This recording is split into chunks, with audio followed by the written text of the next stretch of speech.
P Rajeev വ്യവസായ മന്ത്രി അദ്ദേഹം പ്രഖ്യാപിച്ചൊരു കാര്യം, ഒരു കൊല്ലം 1 ലക്ഷം വ്യവസായ സംരംഭങ്ങൾ LDF ഗവൺമെന്റ് വന്നപ്പോൾ കൊണ്ടുവന്നു എന്നാണ്.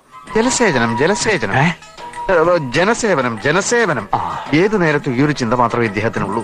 ഞാൻ വിവരാവകാശ പ്രകാരം ചോദ്യം ചോദിച്ചു, കേരളത്തിൽ കൊണ്ടുവന്ന പുതിയ സംരംഭങ്ങൾ ഏതാണ്? ഇവർ തരുന്നില്ല, മറുപടി തരുന്നില്ല. അതെന്ത് പരിപാടിയാ? എത്രയോ വർഷമായി അവിടെ നടക്കുമ്പോൾ ഒരു വെറൈറ്റി ഹോട്ടൽ എന്ന് പറഞ്ഞൊരു ഹോട്ടലുണ്ട്, ഈ ലിസ്റ്റിനകത്തുള്ളതാണ്. 10-20 വർഷമായിട്ട് ഞാൻ തന്നെ ചായ കുടിക്കാൻ പോകുന്ന ഹോട്ടലാണ്.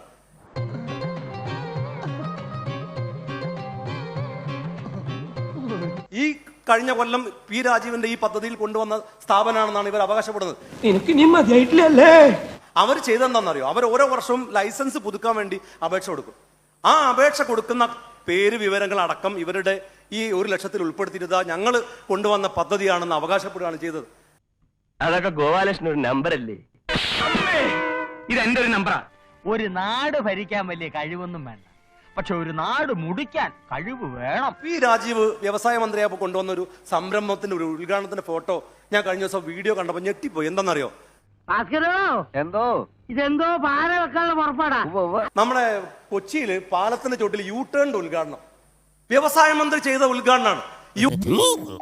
പ്ലീസ് വെറുതെ എന്നെ ഇങ്ങനെ മാറ്റിക്കരുത്, അവന്മാരോട് അറിഞ്ഞ ആകെ പ്രശ്നമാവും. യൂട്ടേണിന്റെ ഉദ്ഘാടനം ചെയ്യുന്ന ഒരു വ്യവസായ മന്ത്രി നമ്മുടെ നാട്ടിലുണ്ടാകുമ്പോൾ ഈ നാട്ടുകാർ പുറത്തേക്ക് പോയാൽ അവരെ കുറ്റം പറഞ്ഞിട്ട് കാര്യമുണ്ടോ?